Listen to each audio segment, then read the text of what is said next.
돈을 그렇게 쏟아붓고 뭘 해도 안 잡혔던 여드름들 다 없앨 수 있으니까요. 카리나님이 매일 그래서부터 피부가 엄청 좋아지셨대요. 변기보다 무려 20배나 더 많은 세균이 검출됐다고 해요. 수건은 완벽하게 위생적일 수 없습니다. 진짜 이것 때문에 여드름이 계속 생긴 거라고? 내가 고작 이런 것 때문에 여드름이 났던 거라고? 이렇게 황당무계할 정도로 여드름을 유발할 거라 생각지도 못한 원인들에 대해 오늘 제가 다 알려드릴게요. 왜냐면 저같이 피지 분비량이 왕성하고 여드름성 피부인 분들은 정말 생각지도 못한 별의별 이유들 때문에 여드름이 날 때가 너무 많거든요. 그래서 오늘 영상 끝까지 보시면 돈을 그렇게 쏟아붓고 뭘 해도 안 잡혔던 여드름들 다 없앨 수 있으니까요. 꼭 끝까지 집중해서 봐주세요. 일단 첫 번째로 인중이나 턱 윗부분처럼 입술 근처에 툭하면 여드름 나시는 분들 있죠? 이게 보통 립밤이나 왜 탕후리 립같이 좀 글로시한 입술 색소들이 원인인 경우가 정말 많아요. 왜냐면 제가 인중이랑 턱 위쪽에 항상 화농성 여드름들을 달고 살았는데 알고 보니까 제가 항상 자기 전에 이 바세린 같이 엄청 고보세 제품들을 입술에 듬뿍 바르고 잘 때가 많았거든요. 근데 제가 하나도 흡수를 제대로 안 시키고 그냥 두둑하게 올려놓고만 잔 거예요. 그랬더니 자는 동안 조금만 뭐 뒤척이거나 이불이 잠깐 입술에 스치면 그 바세린이나 립밤의 오일 성분들이 입술 주위로 막 번지기 시작하는 거죠. 그럼 우리 피부에서 턱이랑 인중 쪽이 피지 분비량이 굉장히 많잖아요. 이 피지랑 각질이랑 이 제품이 막 뒤섞이면서 모공을 막아 여드름이 엄청 생겼던 거예요. 그래서 제가 예전에 보여드린 나이트 루틴 영상에서 항상 립 마스크 바를 때 아주 조금씩만 발라서 충분히 흡수시킨 다음에 두세 번 정도 레이어링해서 바른다고 했던 거예요. 왜냐면 그렇게 안 바르면 특히 잠버릇 심하신 분들은 자는 동안 이 립 제품이 입가에 다 번지면서 특히 빨갛게 굽는 화농성 여드름이 많이 생길 수 있거든요. 그리고 글로시한 립 제품들도 마찬가지예요. 우리가 평소에 물을 마시고 밥을 먹고 또 자기도 모르게 입술이 막 간지러워서 긁고 하잖아요. 그럼 그 글로시한 성분들이 다 오일이거든요. 얘네들이 입술 근처로 막 번지면서 입가 근처에 여드름을 유발할 수 있어요. 그럼 당연히 오버립으로 발랐을 때는 상황이 더 심각하겠죠. 그래서 립 메이크업 지우실 때 신경 많이 쓰셔야 돼요. 꼭 립앤아이 리무버로 충분히 립 제품을 녹여서 1차로 지워주시고요. 2차로 폼 클렌징 쓰실 때도 얼굴 피부만 꼼꼼히 닦지 마시고 입술도 충분히 거품을 내서 다 닦아주셔야 돼요. 그리고 애초에 메이크업 하실 때 우리 입술 안쪽에는 피지선이 거의 없어서 여드름이 잘 안 나거든요. 그래서 입술 안쪽 위주로만 메이크업을 하시거나 립밤 바를 때도 입술 안쪽 위주로만 바르시는 게 가장 좋습니다. 그런 립 제품 때문에 여드름이 생기는 일을 아예 막을 수 있겠죠. 그리고 두 번째로 헤어 에센스 같은 헤어 제품들에도 오일 성분들이 많이 들어있어요. 특히 요즘 뿌리는 헤어 트리트먼트 제품들 많잖아요. 얘네들을 그냥 아무 생각 없이 얼굴 옆에서 막 뿌리시면 요즘 스프레이 분사력들이 좀 좋나요? 얼굴에 싹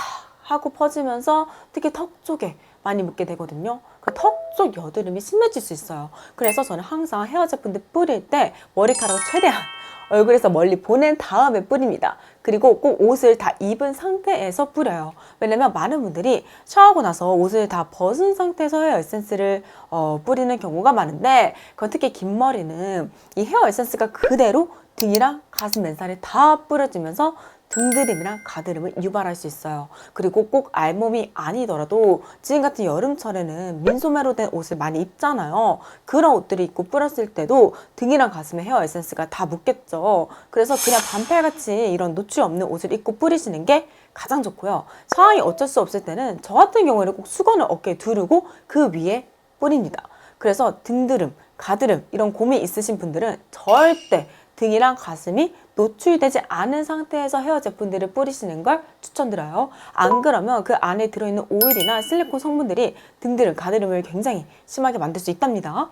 그리고 세 번째로 나는 이 헤어라인 쪽에 여드름이 유난히 많이 난다 하시는 분들 있죠? 특히 이마 위쪽이랑 관자놀이랑 구렛나루 쪽에 여드름이 많이 나시는 분들이 있는데 바로 제가 그랬거든요. 그게 알고 보니까 샴푸, 린스, 트리트먼트 같은 헤어 제품들을 충분히 헹구지 않아서 그런 거였더라고요. 그리고 폼 클렌징으로 거품 세안하실 때도 이 거품이 헤어라인에 묻는 경우가 많은데 우리가 아무래도 얼굴 쪽만 많이 신경 써서 헹구다 보니까 헤어라인 쪽에 거품 잔여물들이 깨끗하게 헹궈지지 않는 경우가 너무 많아요. 그런데 샴푸든 린스든 폼 클렌징이든 이런 제품들에는 공통적으로 계면활성제 성분들이 많이 들어있잖아요. 그리고 린스나 헤어팩은 여기서 그치지 않고 실리콘이나 오일 성분들이 많이 들어있어서 이런 잔여물들이 피부에 조금이라도 남으면 여드름을 많이 유발할 수 있어요. 특히 요즘에는 두피까지 발라도 되는 헤어팩들이 많잖아요. 그래서 이제 잔여물이 남는 그 리스크가 좀 커지면서 안 그래도 헤어라인은 피지 분비량이 굉장히 많은 부위거든요.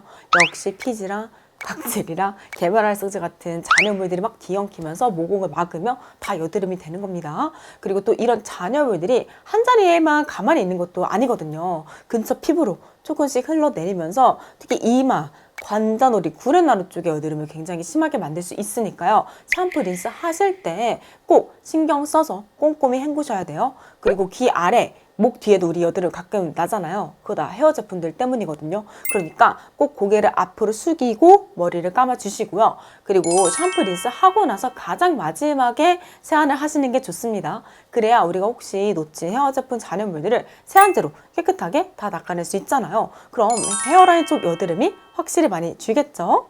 그리고 네 번째로 제가 친한 에스테틱 샵 원장님과 대화를 하다 알게 된 건데 그분이 큰맘 먹고 거의 15만 원짜리인가? 아무튼 엄청 비싼 바디 오일을 사서 매일 샤워하고 나서 비싸니까 자기 전에 정성스럽게 바르셨대요.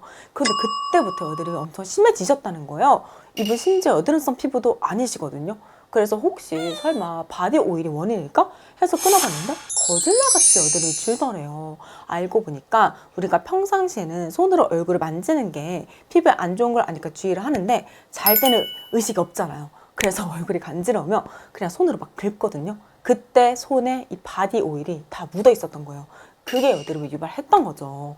저도 똑같았습니다. 제가 항상 자기 전에 풋크림을 좀 듬뿍 바르고 손에도 고보습 바디로션을 바르고 자는 습관이 있거든요. 그래서 풋크림 같은 고보습 제품들이 손에 엄청 묻어 있을 거 아니에요. 그 상태에서 특히 머리카락이 잘 때 얼굴에 흘러내리면 엄청 간지럽잖아요. 그때 얼굴을 막 긁으면서 오일 성분들이 얼굴에 묻으니까 여드름이 엄청 생겼었나 봐요. 왜냐면 제가 이 바디 오일 에피소드를 듣고 풋크림이 특히 엄청 리치하니까 풋크림 바르고 나서는 무조건 손을 깨끗하게 씻었고요. 핸드크림 바를 때도 웬만하면 손등 위주로만 바르고 그리고 남는 잔여물들만 가지고 손바닥에 바르기 시작했어요. 그래서 손끝에 로션이 묻지 않게 했던 거죠. 그랬더니 여드름이 좀 많이 주는 거예요. 그리고 우리 평소에도 핸드크림 자주 바르잖아요. 근데 우리가 간지러워서 알게 모르게 조금씩 얼굴을 긁는 일이 굉장히 많거든요. 이때도 핸드로션이 손에 많이 묻어 있으면 이게 또 여드름을 유발할 수 있습니다. 그렇다고 핸드로션을 아예 안 바르면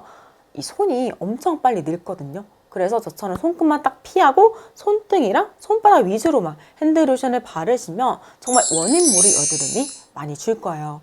그리고 지금부터는 많은 분들이 아실 거라 생각되지만 또 아예 언급을 안 하자니 좀 아쉬운 세 가지 원인들 한번 빠르게 알려드릴게요. 일단 첫 번째는 핸드폰 액정이 얼굴에 많이 닿을수록 볼 쪽 여드름이 굉장히 심해질 수 있어요. 왜냐면 우리가 하루 종일 온갖 가지 이상한 것들을 다 만졌다가 핸드폰을 만지잖아요. 그래서 이 핸드폰 액정만큼 더러운 게 없습니다. 어느 정도냐면 핸드폰 액정이 변기보다 무려 20배나 더 많은 세균이 검출됐다고 해요. 그 정도로 더러운 게 핸드폰 액정이거든요. 그래서 저는 매일 저녁마다 자기 전에 핸드폰, 에어팟, 아이패드 같은 저의 전자기기들을 다 알코올 수압으로 닦아줘요. 그리고 통화할 때도 웬만하면 에어팟을 끼고 합니다. 왜냐면 그래야 핸드폰 액정이 얼굴 피부에 닿는 일을 아예 막을 수 있잖아요. 그리고 두 번째로 수건도 세균 덩어리인 경우가 너무 많아요. 왜냐면 보통 수건 원사가 많이 두껍고 꼬여 있잖아요. 그래서 아무리 세탁을 열심히 해도 우리 피부 각질이나 먼지, 세균 이런 것들이 섬유 조직 사이사이에 잘 껴서 떨어지질 않아요. 그래서 세탁을 아무리 열심히 해도 수건은 완벽하게 위생적일 수 없습니다. 이것 때문에 수건을 꼭 1년마다 교체하라는 말이 있는 거거든요. 그런데 1년 교체 주기를 딱 지키는 집이 사실 거의 없잖아요.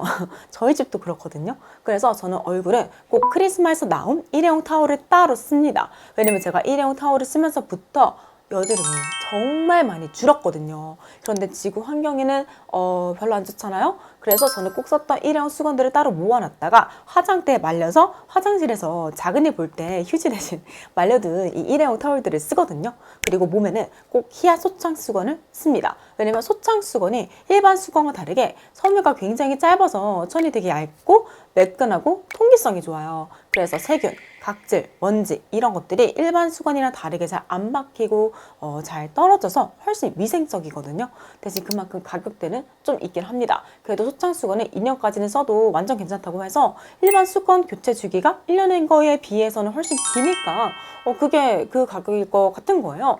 그래서 제 피부 건강을 위해 조금 돈을 수건에 투자하고 있고요. 그리고 마지막으로 이 베개 커버는 일주일에 적어도 2번은 세탁하시는 게 좋아요. 왜냐면 베개 커버가 바로 우리 얼굴 피부가 가장 많이 직접적으로 닿는 곳이잖아요. 그래서 우리의 뭐 피지, 침, 땀, 유분, 그리고 침대에 있는 먼지가 쌓이기 가장 쉬운 곳이라 특히 얼굴 옆면, 그러니까 관자놀이, 광대, 턱 쪽 여드름이 심해질 수 있어요.